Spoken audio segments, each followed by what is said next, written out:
Price God. பிரியமானவர்களே, மற்றவர்கள் உங்களை பார்க்கிறது போல தேவன் உங்களை பார்ப்பதில்லை. தேவன் உங்களை விசேஷமாய் பார்க்கிறார்.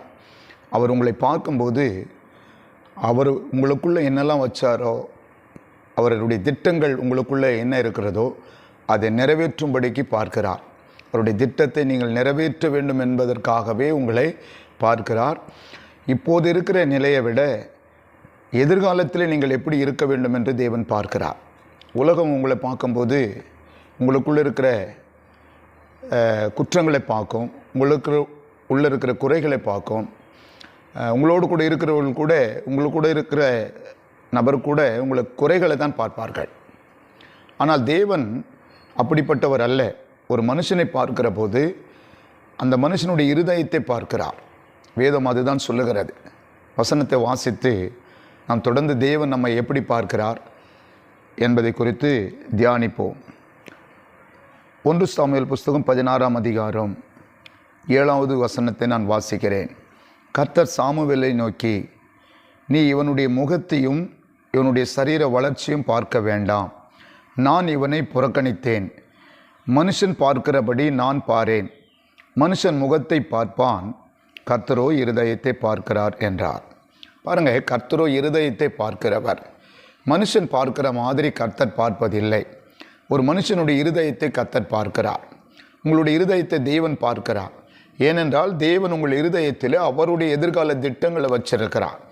அவர் உங்களை அவருடைய சித்தத்தின்படி வாழ வைக்க வேண்டும் என்று விருப்பத்தோடு பார்க்கிறார். ஆனால் மனுஷர்கள் பார்க்கும்போது உங்கள் முகத்தை பார்க்கிறார்கள், உங்கள் வளர்ச்சியை பார்க்கிறார்கள், உங்களுடைய தோற்றங்களை பார்க்கிறார்கள். நீங்கள் வேலை செய்கிற இடமா இருக்கலாம், ஊழியம் செய்கிற இடமா இருக்கலாம், இல்லை ஏதோ ஒரு இடத்துல நீங்கள் வசிக்கலாம். ஆனால் எந்த இடத்துல நீங்கள் இருக்கிறீர்களோ அந்த இடத்துல ஜனங்கள் உங்களை பார்க்கிற விதம் வேற, கர்த்தர் உங்களை பார்க்கிற விதம் வேற. கவனிக்கிறீங்களா? பாருங்கள், தாவீதை அபிஷேகம் பண்ணும்படிக்கு சாமுவேல் தாவீதினுடைய வீட்டுக்கு, ஈசாயினுடைய வீட்டுக்கு போயிருக்கிறார். அங்கே தாவீதோடு கூட உடன் பிறந்த சகோதரர்கள் எல்லாம் வாட்ட சாட்டமாக இருக்கிறாங்க.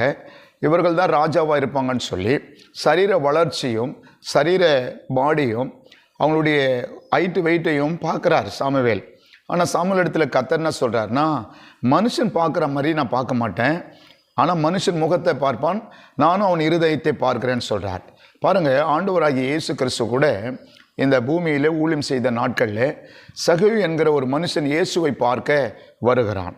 லூக்கா 19ஆம் அதிகாரத்தை நம்ம வாசிக்கிறோம். சகேயு இயேசுவை பார்க்க வகை தேடி ஒரு காட்டாத்தி மரத்து மேலே ஏறுறான். ஆனால் அந்த சகேயு அங்கிருந்து பார்க்கும்போது ஆண்டவர் அவன் இருதயத்தில் உள்ள வாஞ்சையும் அவன் எதிர்காலத்தில் அவனுக்கு தேவன் கொடுக்க போகிற ரட்சிப்பையும் பார்க்கிறார். ஆனால் சகேயு இயேசு எப்படிப்பட்டவரோ என்று பார்க்க வகை தேடுகிறான். சகேயோடு கூட நிறைய ஜனங்கள், இயேசுவோடு கூட நிறைய ஜனங்கள் பாருங்கள். ஆனால் சகேயு அங்கேருந்து அவங்க எல்லாரும் எப்படி பார்த்தாங்களாம், இவன் பாவியான மனுஷன். இயேசு சொன்னார், இவன் இறங்கி வா, நான் இன்றைக்கு உன் வீட்டில் தங்கணும் அப்படின்னு சொல்கிறார். உன் வீட்டில் சாப்பிட்ணுன்றார். இறங்கி வா, சீக்கிரமா வா அப்படின்னு சொல்கிறார். ஆனால் இயேசு அவன் வீட்டுக்கு போகும்போது அங்கே இருக்கிற மக்கள் எல்லாம் என்ன சொல்கிறாங்க, இவர் பாவியான மனுஷனுடைய வீட்டுக்கு போகிறார். ஏன்னா இவங்களுடைய பாவத்தை தான் இந்த மனுஷன் பார்க்குறாங்க. யாருடைய பாவத்தை? சகேயுடைய பாவத்தை. இந்த சகேயுடைய பாவத்தை தான் இவங்க பார்க்குறாங்களே தவிர, ஆனால் சகேயுனுடைய ரட்சிப்பையும் சகேயுனுடைய எதிர்காலத்தையும் சகேயுனுடைய நற்குணத்தையும் ஆண்டவர் பார்க்கிறார். பாருங்க, சகேயுக்கு ரட்சிப்பு கொடுத்தா சகேயு வீட்டுக்குள்ளே ஆண்டவர் போயிட்டா உடனே சகேயு எல்லாத்தையும் நாலாத்தினே திருப்பி கொடுத்துருவான்னு சொல்லி ஆண்டவர் பார்க்குறாரு. ஆண்டவருக்கு நல்லாவே தெரியும். அப்போ பாருங்கள், மனுஷர்கள் எப்போதும் நம்முடைய குறைகளை பார்த்து கொண்டிருப்பார்கள். மனுஷர்கள் எப்போதும் உங்களுக்குள்ளே இருக்கிற குற்றங்களை சொல்லி கொண்டிருப்பார்கள். அருமையானவர்களே, நீங்கள் வேலை செய்கிற இடமா இருக்கலாம், ஊழியம் செய்கிற இடமா இருக்கலாம், ஏதோ ஒரு இடத்துல நீங்கள் மனுஷர்களால் தள்ளப்பட்டு இருக்கலாம். ஏன்? அவர்கள் உங்கள் முகத்தை பார்த்து, உங்கள் வளர்ச்சியை பார்த்து, உங்களுடைய செயலை பார்த்து உங்களை தள்ளி இருக்கலாம். ஆனால் ஆண்டவர் அப்படிப்பட்டவர் அல்ல. உங்கள் இருதயத்தை பார்க்கிறார். நீங்கள் சோர்ந்து போகாதீங்க, நீங்கள் கவலைப்படாதீங்க. கர்த்தர் உங்களுக்கு ஒரு எதிர்காலத்தை வைத்திருக்கிறார் என்பதை நீங்கள் விசுவாசிக்க வேண்டும். எதிர்காலத்தை கர்த்தர் வைத்திருக்கிறார். கர்த்தர் அப்படி தான் பார்க்குறாரு. இன்றைக்கி மனுஷர்களுக்கு தெரியல, கடவுள் மனுஷனை எப்படி பார்க்குறாருன்னு மனுஷருக்கே தெரியல, விசுவாசிகளுக்கே இன்றைக்கு தெரியல கர்த்தர் எப்படி பார்க்குறாருன்னு. கர்த்தர் எப்படி பார்க்குறாரு தெரியுமா பிரியமானவர்களே? அவருடைய இருதயத்துக்கு ஏற்றவர்களாகத்தான் உங்களை பார்க்கிறார். உங்களுடைய இருதயத்தில் பார்க்கிறார். உங்கள் இருதயம் ஒருவேளை கலங்கி இருக்கலாம், உங்கள் இருதயம் ஒருவேளை கடினப்பட்டு இருக்கலாம், ஒருவேளை உங்கள் இருதயம் சோர்ந்து போயிருக்கலாம், ஏதோ ஒரு காரியத்தில் உங்கள் இருதயம் துவண்டு இருக்கலாம். ஆனால் உங்கள் இருதயம் கர்த்தருக்கு தெரியும். நீங்கள் எந்த மாதிரியான மனுஷனால் ஒடுக்கப்படுறீங்கன்னு கர்த்தருக்கு தெரியும். என்ன பிரச்சனையிலே நீங்கள் நொடுக்கப்படுகிறீர்கள் என்பது கர்த்தருக்கு தெரியும். அப்போ கர்த்தர் எப்படி உங்களை பார்க்கிறார்? பிரியமாய் பார்க்கிறார். பாருங்க, இந்த தாவீதை கர்த்தர் பார்க்கிறார், பிரியமாக பார்க்கிறார். ஆனால் தாவீதை எல்லா மனுஷரும் பிரியமாக பார்க்க முடியல. அவனை சாதாரணமாக தான் பார்க்குறாங்க. தாவீதை சாதாரணமாக தான் அவங்க குடும்பத்தார் கூட பார்க்குறாங்க. மற்ற பிள்ளைகளை பார்ப்பது போல தாவீதை பார்க்கவில்லை. ஏன்னா தாவீது ஆடு மேய்க்கிறவன், தாவீது தள்ளப்பட்டவன். காலையில் எழுந்துச்சு தாவீது ஆடு ஓட்டிட்டு போயிடுவான். இப்போ ஆட்டு மந்தையை மேய்த்து கொண்டு இருக்கிற இடத்துலேருந்து தான் தாவீது வருகிறார். வரும்போது தாவீதின் மேலே தம்முடைய அபிஷேகத்தை ஊற்றி சாமுவேல் என்ன பண்ணுறார் அப்படின்னா இஸ்ரவேலுக்கு ராஜாவாக மாற்றுகிறார். நல்லா கவனித்துக் கொள்ளுங்க அருமையான கர்த்தருடைய பிள்ளைகளை. அதுவரையும் அந்த மனுஷனை இப்படி ஆவான்னு சொல்லி அவங்க பார்த்துருக்க மாட்டாங்க. பெற்றோர் கவனிச்சிருக்க மாட்டாங்க. ஆடு மேய்க்கிற தாவீது இப்படி ஆகுவான்னு சொல்லி அவங்க பார்த்துருக்க மாட்டாங்க, எண்ணீர் கூட இருக்க மாட்டாங்க. ஆனால் கர்த்தர் பாருங்க, அவன் இருதயத்தை பார்த்து அவன்தான் இஸ்ரவேலுக்கு ராஜாவாக தகுதி உள்ள ஒரு மனுஷனாக இருப்பான் என்ற ஆண்டவர் விரும்பி, ஆண்டவர் அவனுடைய இருதயத்தில் இருக்கிற வாஞ்சையும் அவன் ஆடுகளுக்கு பின்னாடி போய் கர்த்தரை ஆராதித்து கொண்டிருக்கிறதையும் பார்த்து அவனுக்கு ஒரு உயர்வை கர்த்தர் கொடுத்தார். எப்பொழுதும் கவனிங்க, மனுஷன் பார்க்குற மாதிரி கர்த்தர் உங்களை பார்க்க மாட்டார். சிலர் உங்களை அற்பமாக பார்க்கலாம், சிலர் கேவலமாக பார்க்கலாம். இன்றைக்கு ஒருவேளை பணம் உங்ககிட்ட இல்லாதனால உங்களை மதிக்காமல் இருக்கலாம். கவலைப்படாதீங்க சகோதரனே, ஆண்டவர் உங்களை ஒரு நாள் உயர்த்த வல்லமுள்ளவராக இருக்கிறார். உங்கள் இருதயத்தை அப்படி தான் பார்க்குறாரு, உங்கள் எண்ணத்தை அப்படி தான் பார்க்குறாரு, உங்கள் சிந்தனை அப்படி தான் ஆண்டவர் பார்க்குறாரு. நீங்கள் அப்படிப்பட்ட விசுவாசத்துக்குள் வர வேண்டும். உங்களுக்கு ஒரு விசுவாச பார்வை வேணும். கர்த்தர் பார்க்கிற பார்வை உங்களுக்கு வேணும். கர்த்தர் என்னை எதிர்காலத்தை குறித்து பார்த்து கொண்டு இருக்கிறார். கர்த்தர் என்னை எதிர்காலத்துக்கு ஒரு நல்ல திட்டம் வைத்திருக்கிறார். கர்த்தர் என்னை நிச்சயமாய் வாழ வைப்பார். கர்த்தர் என்னை கைவிட மாட்டார். என்னை ரட்சித்து இருக்கிறார். என்னை ரட்சித்த தேவன் எனக்கு எல்லாவற்றையும் கொடுப்பார் என்று நீங்கள் விசுவாசிக்க வேண்டும். தேவனாகிய கர்த்தர் உங்கள் இருதயத்தை பார்த்து தான் உங்களுக்கு ரட்சிப்பை கொடுத்தாரு இல்லையா? அப்போ மனுஷர்கள் பாவத்தை பார்த்தாங்க, ஆனால் தேவன் உங்கள் இருதயத்தை பார்த்தார். அந்த பாவத்திலேருந்து ஒரு மீட்பை கர்த்தர் உங்களுக்கு கொடுத்திருக்கிறார். சகைவு பாவியான மனுஷன் வீட்டுக்கு போகிறான்னு எல்லாம் பார்க்குறாங்க. அவன் பாவம் தான் கண்ணுக்கு தெரியுது, அவன் செயல் தான் எல்லாம் கண்ணுக்கு தெரியுது. ஆனால் ஆண்டவர் அவனுக்கு ஒரு ரட்சிப்பு வைத்திருக்கிறார் என்பது மற்றவங்களுக்கு தெரியல. இன்றைக்கி உங்களை குறித்து மற்றவங்களுக்கு புரிந்து கொள்ளுதல் இல்லாமல் இருக்கலாம், உங்களை குறித்து மற்றவங்களுக்கு தெரியாமல் இருக்கலாம். ஆனால் நீங்கள் என்ன பண்ணக்கூடாது? கவலைப்படவே கூடாது, சோர்ந்து போகவே கூடாது. தேவனாகிய கர்த்தர் உங்களை பிரியமாய் பார்க்கிறார். பிரியமானவனே, உன் ஆத்துமா வாழ்வது போல் எல்லாவற்றிலும் வாழ்ந்து சுகமாயிரு என்று சொன்ன வார்த்தையின்படியே கர்த்தர் உங்களை பிரியமாய் பார்க்கிறார். இந்த நிகழ்ச்சியை பார்த்து கொண்டிருக்கிற நீங்கள், இந்த சத்தத்தை கேட்டுக்கொண்டிருக்கிற நீங்கள் நல்லா கவனிக்க வேண்டும். தேவன் எப்படி பார்க்கிறார், மனுஷன் எப்படி பார்க்கிறான், இந்த உலகம் உங்களை எப்படி பார்க்கிறது என்பதை குறித்த கவலை நீங்கள் விட்டுருங்க. மற்ற மனுஷர் உங்களை எப்படி பேசுகிறாங்கன்ற கவலையை விட்டுருங்க. கர்த்தர் உங்களுக்கு எதிர்கால திட்டங்களை வைத்திருக்கிறார் என்பதை விசுவாசித்து அதில் நீங்கள் கடந்து போக வேண்டும், கடந்து போக வேண்டும். நல்லா கவனித்து கொள்ளணும். அப்போ இந்த சகை வீட்டுக்கு ஆண்டவர் போய் மிகப்பெரிய ரட்சிப்பு கொடுக்கும்போது, அவன் எல்லாவற்றையும் நாலாத்தினையும் திருப்பி தரும்போது அந்த ஜனங்களாம் என்ன நினச்சிருப்பாங்க? ஐயா, இவன் மோசமான பாவின்னு நினச்சோம், ஆனால் கர்த்தரை ஒன்று ரொம்ப நேசிச்சு இப்போ கர்த்தர் ஒரு நல்ல மனுஷனை மாற்றிருக்கிறாரே, எப்படி இருந்திருக்கும் சொல்லுங்கள் பார்க்கலாம். கொஞ்சம் எப்படி பார்த்துருப்பாங்க அவனை? முன்னாடி பார்த்ததை விட எப்படி அவன் ரட்சிக்கு அப்புறம் அவனை எப்படி பார்த்துருப்பாங்க? அருமையான கர்த்தருடைய பிள்ளைகளே, இதுதான் கர்த்தர் பார்க்கிற பார்வை. இன்றைக்கி உலகம் பார்க்குற மாதிரி பார்க்க மாட்டார், மனுஷர் பார்க்குற மாதிரி பார்க்க மாட்டார், உறவினர் பார்க்குற மாதிரி கர்த்தர் பார்க்க மாட்டார். நீங்கள் எங்கேயோ மனுஷனால் தள்ளப்பட்டு இருக்கலாம், யாராலேயும் நீங்கள் ஒடுக்கப்பட்டு இருக்கலாம், இல்லை உங்கள் வளர்ச்சியை பார்த்து இல்லையா, உங்கள் சரீர வளர்ச்சியை பார்த்து ஒருவேளை சிலர் கேவலமாக எண்ணி இருக்கலாம், ஒருவேளை உங்களுடைய காரியங்களை குறித்து, உங்களுடைய வேலையை குறித்து, நீங்கள் செய்கிற செயலை குறித்து கேவலமாக பேசியிருக்கலாம்.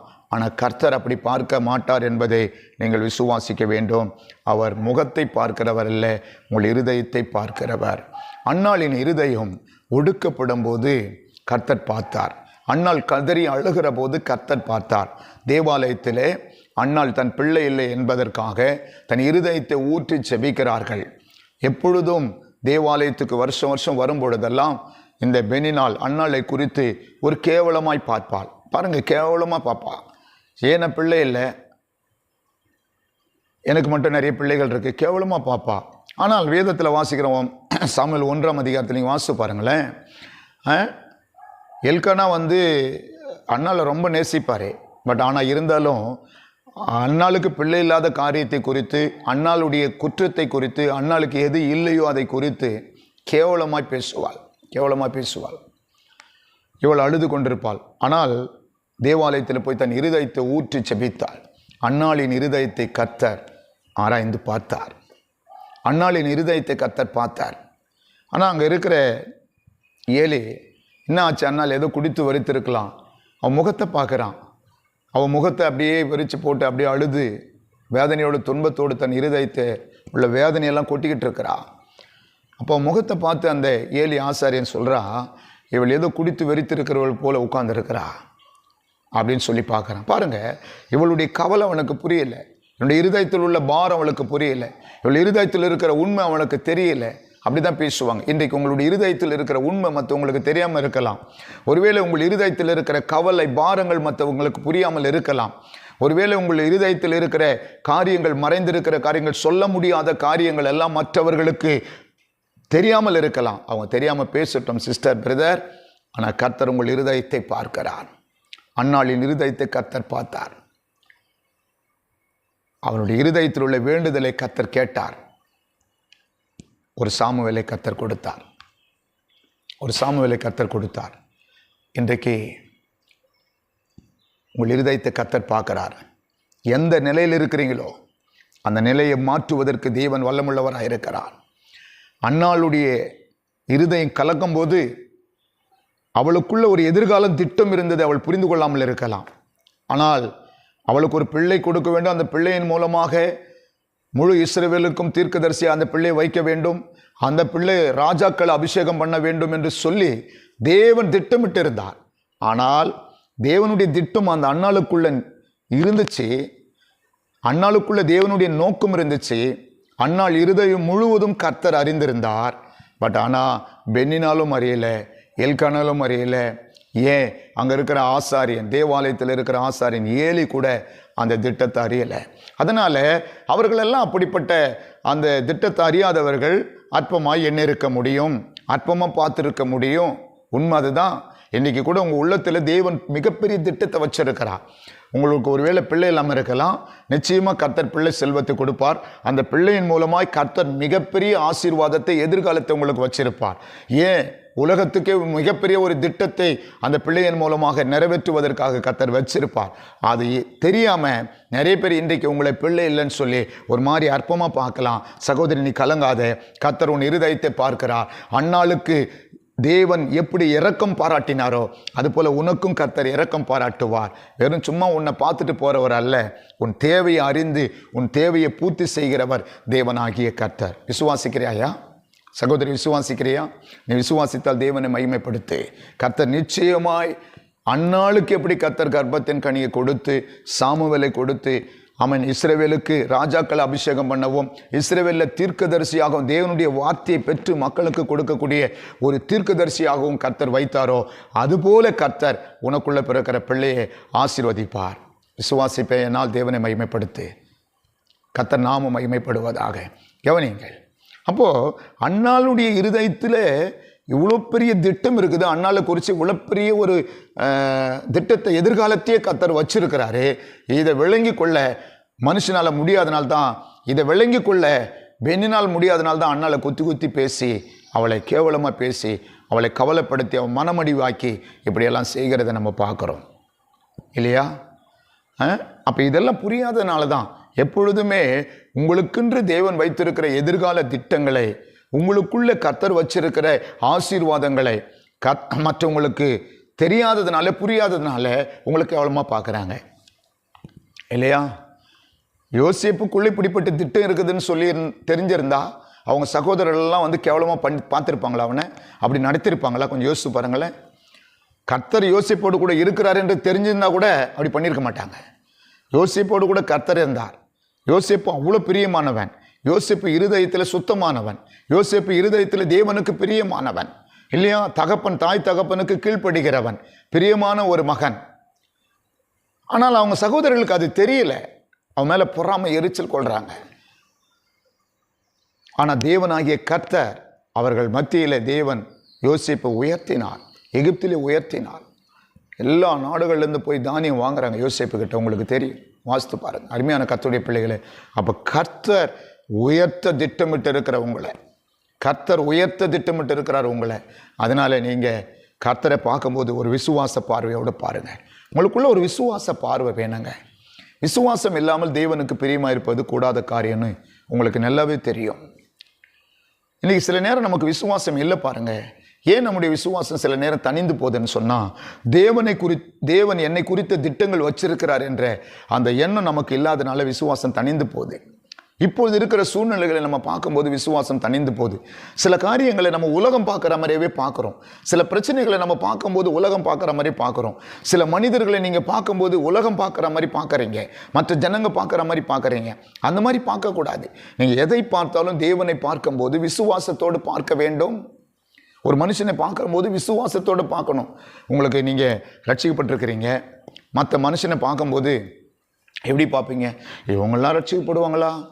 இவங்களாம் ரட்சிக்கப்படுவது கடினம், அப்படி பார்க்குறீங்க. உங்களை ரட்சித்த கர்த்தருக்கு அவங்கள ரட்சிக்க முடியாதா? அதான் விசுவாச பார்வை. என்னை ரட்சித்த ஆண்டவர் அவர்களையும் ரட்சிக்க முடியும்னு நீங்கள் பார்ப்பீங்கன்னா அது விசுவாச பார்வை. அந்த பார்வை தான் உங்களுக்கு வேணும். அதுதான் தேவன் பார்க்கிறார். நீங்கள் விசுவாச பார்வை உள்ளவர்களாக இருக்க வேண்டும். விசுவாசத்தோடு கூட நீங்கள் நடக்க வேண்டும். கர்த்தர் கொடுத்த வாக்கு தத்தங்களை பிடித்து கொண்டு நீங்கள் விசுவாசிக்க வேண்டும். பார்வை அப்படிப்பட்ட பார்வை இருக்கணும். உங்கள் பார்வை மேலோங்கி இருக்கணும். கர்த்தர் ஒரு நாள் என்னை உயர்த்துவார், கர்த்தர் ஒரு நாள் என் குறைகளை நிறைவாக்குவார், கர்த்தர் ஒரு நாள் என் தேவைகளை சந்திப்பார், கர்த்தர் ஒரு நாள் என்னை உயர்ந்த இடத்துல வைப்பார் என்ற அப்படிப்பட்ட விசுவாச பார்வை, விசுவாச பார்வை, தூர பார்வை வேணும். நீங்கள் உலகத்துக்கு வெளிச்சமாக இருக்கிறீங்கன்னு சொல்கிறாரு. நீங்கள் அப்படிப்பட்ட வெளிச்சத்தின் பிள்ளைகளாக நீங்கள் நடந்து கொள்ள வேண்டும் என்று கர்த்தர் விரும்புகிறார். விசுவாச பார்வை பார்க்கணும். நீங்கள் ஒருத்தரை பார்க்கும்போது ஐயா அவங்களால முடியாது, அவங்களால வாழவே முடியாது, அவங்கள ஒன்றுமே பண்ண முடியாது அப்படி பார்த்துடக்கூடாது. அவர்கள் மத்தியிலும் கர்த்தர் உங்களை உயர்த்துவார் என்று பார்க்க வேண்டும். ஆமாம், தேவன் எப்படிப்பட்டவர்? அவர் வல்லமை உள்ளவர். பாருங்க, கிதியோன் அமலேக்கருக்கு பயந்து போர் அடிச்சிட்டு இருக்கும்போது இல்லையா, இந்த கிதியோன் கர்த்தர் போவார். கிதியோனை பராக்கிரமசாலியே, கர்த்தர் உன்னோடு கூட இருக்கிறேன்னு சொல்லி தேவத்தை சொல்லுவார். அப்போது அவர் என்ன சொல்லுவார்னா, நானே பயந்து போர் அடிச்சிட்ருக்கிறேன், இந்த சூழ்நிலையில் போய் என்ன பராக்கிரமசாலின்றி? என் குடும்பம் ரொம்ப எளிமையானது, மனுஷில் என் குடும்பம் ரொம்ப சின்னது, நான் ரொம்ப எளிமையானவன், நான் போய் எப்படி மற்றவங்களை காப்பாற்ற முடியும்? எனக்கு அப்படிப்பட்ட ஒரு தகுதி ஏது? அப்படியெல்லாம் சொல்கிறான் பாருங்கள். யார்? கிதியோனு. நியாயபலி புஸ்தகம் 6ஆம் அதிகாரம் நீ வாசித்து பாருங்களேன். அப்படியெல்லாம் சொல்கிறான். ஆனால் கர்த்தர் அவனை பார்க்குற பார்வை எப்படி? பராக்கிரமசாலியாக பார்க்குறார். ஆனால் இவன் எப்படி பார்க்குறான்? தன்னை பார்க்கும்போதே கேவலமாக பார்க்குறான். சில பேர் பாருங்கள், எப்போதுமே தன்னை தானே தாழ்த்திக்குவாங்க, ஒன்றுமே இல்லாத மாதிரி பார்த்துக்குவாங்க. நான் பிரயோஜனமே பட மாட்டேன், ஒன்றுத்துக்கும் இல்லையா, லாக்கியே பட மாட்டேன், நான் எனக்கு எந்த தகுதியும் இல்லை அப்படின்னு சொல்கிறவங்களால நிறைய பேர் இருக்கிறாங்க. வாயில் அப்படி அறிக்கையே செய்யக்கூடாது. அருமையான கர்த்தருடைய பிள்ளைகளை, உங்களால் நீங்கள் அப்படி சொல்லவே கூடாது. உங்களுக்குள்ள தேவ திட்டம் இருக்கிறோமானால் நீங்கள் அப்படி போய் தகுதி இல்லாதவங்க, என்னால் முடியாதுன்னு சொல்லக்கூடாது. பாருங்கள், பராக்கிரமசாலியை கர்த்தர் உன்னோடு கூட இருக்கிறான். ஒருவனை முறையடிப்பதே போல மீதியானர் முறைய போ அப்படின்றாரு. ஆனால் இவன் சொல்கிறான், உன்னை அனுப்புகிறவர் நான் அல்லவான்னு கர்த்தர் சொல்கிறாரு. இவன் சொல்கிறான், மனுஷில் நான் ரொம்ப எளிமையானவன், குடும்பம் எளிமையானது, என்னால் முடியாது. அப்போது இவனா இருக்கிற நிலையை தாழ்மையே பார்த்துக்கிட்டு இருக்கிறானே தவிர தேவன் அவனுக்கு எதிர்கால திட்டங்களை வச்சிருக்கிறா. தேவன் அவனை கொண்டு இஸ்ரவேல் ஜனங்களுக்கு ரட்சிப்பை கொடுக்க திட்டமிட்டு இருக்கிறார் என்பதை அவனால் விளங்கி கொள்ள முடியவில்லை. அருமையான கர்த்தருடைய பிள்ளைகளே, கர்த்தர் உங்களுக்கென்று வச்சிருக்கிற எதிர்கால திட்டங்கள் உங்கள் உள்ளத்தில் இருக்கிறது நீங்கள் அறியாமல் இருக்கிறீங்க. உங்கள் இருதயத்தை கர்த்தர் பார்க்குறார். உங்கள் இருதயத்தை நீங்கள் நல்லா ஆராய்ந்து பாருங்கள். உங்கள் இருதயத்தில் தேவன் எதிர்கால திட்டங்களை வச்சிருக்கிறார். உங்கள் இருதயத்தை கர்த்தர் பார்த்து கொண்டு இருக்கிறார் என்ற எண்ணம் உங்களுக்கு இருக்கட்டும். உங்கள் இருதயத்தில் கர்த்தருடைய வார்த்தை இருக்கட்டும். உங்கள் இருதயத்தில் விசுவாசம் உள்ளவர்களாய் நீங்கள் எவைகளை கேட்பீர்களோ, இந்த மலையை பார்த்து பெயர்ந்து அப்புறம் போனாலும் அது அப்படியே போயிடுமா? சந்தேகப்படாமல் இருதயத்தில் விசுவாசம் உள்ளவர்களாய், இயேசு சொல்றார், இருதயத்தில் விசுவாசம் உள்ளவர்களாய். அப்படியானால் கர்த்தர் இருதயத்தை பார்க்கிறார். பாருங்க, என்னால் முடியாது, நான் ரொம்ப எளிமையானன்றவனை கொண்டு தான் கர்த்தர் என்ன பண்ணாரு? அவன் எப்போ ஆண்டவரை விசுவாச பார்வையை பார்க்க ஆரம்பித்தானோ, கிதியோனை கொண்டு கர்த்தர் என்ன பண்ணார்? எழுப்பி இஸ்ரவேலை மீட்டெடுத்தார். இஸ்ரவேல் ஜனங்களை மீட்டெடுத்தார். யுத்தத்திற்கு பராக்கிரமசாலியாக செயல்பட்டான். அருமையான கர்த்தருடைய பிள்ளைகளே, இப்போது இருக்கிற நிலையை கர்த்தர் மாற்றுவார். விசுவாசிக்கிறீங்களா? நீங்கள் உங்கள் நிலையை கர்த்தர் மாற்றுவார். உங்கள் முகத்தை கர்த்தர் பார்க்கல, உங்கள் இருதயத்தை பார்க்கிறார். உங்கள் பாவத்தை கர்த்தர் பார்க்கல, உங்களுக்குள்ளே வச்சிருக்கிற எதிர்கால திட்டங்களை கர்த்தர் பார்க்குறாரு. இப்போ உங்களுக்குள்ளே இருக்கிற ஏதோ ஒரு சின்ன குறையை கர்த்தர் கண்டுபிடிச்சி பார்த்துட்டு இல்லை, அதுக்குள்ளே உன்னுக்குள்ளே நிறைய திட்டங்களை தீர்மானங்களை கர்த்தர் வச்சிருக்கிறார். உன்னை ரட்சிப்பதற்கு முன்னாடியே கர்த்தர் வச்ச திட்டம், தாயின் கருவில் உருவாகும் போதே கர்த்தர் வச்ச திட்டத்தை அவர் பார்க்குறார். அதை நோக்கி நீ பயணிக்க வேண்டும் என்று கர்த்தர் பார்க்குறார். அதனால் தேவையில்லாமல் இந்த பிசாசு சொல்லுவான், சில காரியங்களை உங்களுக்கு காட்டுவான். நீ சரியில்லை, நீ ஒழுக்கம் இல்லை, நீ தகுதி இல்லை, நீ ஜெபம் கேட்க மாட்டாரு, நீ ஜெபம் ஒன்றும் நடக்காது, இப்படியெல்லாம் பிசாசு ஆலோசனை கொடுப்பான். அதையெல்லாம் தூக்கி எறிந்து விட்டு கர்த்தர் உங்களை பார்த்து சொல்கிறாரு, உங்கள் இருதயத்தை பார்க்கிற தேவன் உங்களுக்கென்று பெரிய திட்டங்களை வச்சிருக்கிறார். அதை நோக்கி விசுவாசத்தோடு கூட நீங்கள் பயணிக்க வேண்டும். உங்கள் விசுவாச பயணத்தில் அப்படிப்பட்ட காரியங்களை நீங்கள் செய்ய வேண்டும். ஆமென். கர்த்தருடைய பரிசுத்த நாமம் மகிமைப்படுவதாக. விசுவாசிக்கிறீங்களா? விசுவாசம் இல்லாமல் தேவனுக்கு பிரியமாக இருக்கக்கூடாத காரியம். ஆமாம், தாவீது ஆடு மேய்த்து கொண்டிருக்கும்போது ஒரு முறை தன் சகோதரர்களுக்காக சாப்பாடு எடுத்துகிட்டு போவான். இராணுவத்தில் இருக்கிற சகோதரர்களுக்கு பாருங்கள். அப்போ அந்த சகோதரர்கள்லாம் இராணுவத்தில் இருக்கிறாங்க இல்லையா? கோலியாத்து வந்து 40 நாளாக நின்று அங்கே கொக்கரித்து கொண்டிருப்பான் இஸ்ரவேல் ஜனங்களுக்கு விரோதமாக. சவுல் ராஜாவாக இருக்கிறாரு. எல்லாம் கலங்கி போயிருக்கும். இஸ்ரவேலெல்லாம் எதிர்த்து போய் நின்று போரிட முடியாதபடி அவன் சொல்கிற வார்த்தையை கேட்டு பயந்து கலங்கி போயிருந்தார்கள். 1 சாமுவேல் 17ஆம் அதிகாரத்தை நீங்கள் வாசித்து பார்த்தீங்கன்னா எல்லாம் கலங்கி போய் கிடக்கிறாங்கன்னு சொல்கிறாரு. நீங்கள் 17ஆம் அதிகாரத்தில் பார்த்தா சவுலும் இஸ்ரவேல் 11ஆம் வசனம் வாசிக்கிறேன் பாருங்கள். 17 சவுலும் இஸ்ரவேல் அனைவரும் அந்த பெலிஸ்தனுடைய வார்த்தைகளை கேட்டு கலங்கி மிகவும் பயப்பட்டார்கள். கலங்கி மிகவும் பயந்து கொண்டிருக்கிறாங்க. ஆனால் தாவீது அங்கே போய் சொல்கிறா, சாதாரணமான ஆள் இவன், நான் பார்த்துக்கிறேன், ஆண்டோடைய நாமத்தை தூசிக்கிற இவனை நான் விட மாட்டேன்னு சொல்லி நான் போகிறேன் அவனை எதிர்த்து சண்டைக்குன்னு சொல்கிறான். ஏன் இவன் தாவீதுக்கு கர்த்தர் மேலே ஒரு விசுவாசம். கர்த்தரை அப்படி பார்க்குறான், கர்த்தரை அப்படி பார்க்குறான். கர்த்தர் பயங்கரமானவர், கர்த்தர் பராக்கிரமசாலி. ஆமாம், கர்த்தர் வல்லமை உள்ளவர். பரிசுத்த ஆவியின் வல்லமைக்கு முன்னாடி ஒன்றுமே கிடையாதுன்னு அப்படி பார்த்தான் பாரு. இன்னைக்கு ஆராதனைக்கு பிள்ளைங்க கூட பிரச்சனையை சாதாரணமாக பார்க்கணும், ஆனால் பெருசாக பார்க்குறீங்க. அதனால்தான் உங்களுக்கு பயம். சாதாரணமாக பார்க்கணும் ஒரு காரியத்தை, கர்த்தர் பார்த்துக்கொள்வாருன்னு சொல்லணும். எப்படிப்பட்ட காரியமாக இருந்தாலும் கர்த்தர் பார்த்துக்குவார், கர்த்தர் கூட இருக்கிறார் சொல்கிறான். ஒரு முறை ஒரு கரடி வந்துச்சு, ஆடு மேய்ச்சிருக்கும், கிழிச்சு போட்டேன், சிங்கம் வந்துச்சு கிழிச்சு போட்டேன்றான். எந்த அளவுக்கு பாருங்கள், கர்த்தருடைய வல்லமையை கண்டவன். ஆனால் இவங்க எல்லாம் அந்த இராணுவ படையில் இருக்கிற அண்ணன் தம்பிங்க, சவுல் ராஜா, மற்ற எல்லா ஜனங்களும், ரொம்ப குள்ளமானவன் நீ, உனக்கு பலனும் இல்லை, ஆடு மேய்ச்சிட்டு இருக்கிற, உனக்கு ஒன்றுமே தெரியாது, இதுவரை நீ இராணுவத்தில் வந்து பயிற்சி எடுத்தியா, இதுவரை நீ ஈட்டி பிடிச்சியா, உனக்கு ஈட்டியும் பிடிக்க தெரியாது, இராணுவ பயிற்சி எடுத்து நாங்களே சும்மா இருக்கிறோம், அவன் எவ்வளோ வேறு கவசம் போட்டுக்கிறான் பாரு, அப்படியெல்லாம் சொல்லி இவனை அற்பமாக பார்க்குறாங்க. ஆனால் அற்பமாய் பார்த்த தாவீது தான் இஸ்ரவேலுக்கு மிகப்பெரிய ரட்சிப்பை கொடுத்தான், கோலியாத்தை கொன்று. அற்பமாய் எண்ணப்பட்ட லேயாளை கர்த்தர் கண்ணோக்கி பார்த்தார். உங்களை யாராவது அற்பமாக பார்க்குறாங்களா? நீங்கள் தாங்க அவங்களுக்கு ஆகாரமே கொடுக்க போகிறீங்க. நீங்கள் தான் அவங்களுக்கு ஆகாரமே கொடுக்க போகிறீங்க. உங்களை அற்பமாய் பார்க்கிறவர்களை கர்த்தர் உங்களெடுத்து கரத்தில் கொடுப்பார். அவங்களுக்கு முன்னாடி கர்த்தர் உங்களை உயர்த்துவார், உங்கள் தலையை உயர்த்தி உங்களை ஆசீர்வதிப்பார். உங்களை வாளாக்காமல் தலையாக்குவார், கீழாக்காமல் நீங்கள் மேலாவீர்கள். ஜெபிக்கலாமா? தொடர்ந்து நம்ம அடுத்த வாரம் இந்த நிகழ்ச்சியை தொடர்ந்து செய்தியை நம்ம கேட்போம், ஜெபம் பண்ணுவோம். பரிசுத்தமுள்ள பரலோக பிதாவே, இயேசுவின் நாமத்தினால நான் ஜெபிக்கிறேன். இந்த நிகழ்ச்சியை பார்த்து கொண்டிருக்கிற உங்களுடைய பிள்ளைகளை உலகம் அற்பமாக பார்க்கலாம், பிசாசு அற்பமாக பார்க்கலாம், மற்ற ஜனங்கள் அற்பமாக பார்க்கலாம். நீரோ ஆண்டவரே பிரியமாய் பார்க்கிறேன். ஆண்டவருடைய வல்லமை உங்களுடைய பிள்ளைகள் மேலே இறங்கட்டும். ஆண்டவரே, இவருடைய இருதயத்தில் இருக்கிற எல்லா பாரங்களும் விலகட்டும்பா. கர்த்தர் இவர்களுக்கு விசுவாச பார்வையை கொடுப்பீராக. அவங்க உள்ள விசுவாசம் வரட்டும் என்று நான் ஜெபிக்கிறேன். விசுவாசத்தை வர்த்திக்க பண்ணுங்க. அவங்க கண்களை திறந்துடலும். கர்த்தர் அற்புதம் செய்யும். அப்படி செய்கிறதற்காக ஸ்தோத்திரம். இயேசுவின் நாமத்தில் ஜெபிக்கிறேன் நல்ல பிதாவே. ஆமென், ஆமென்.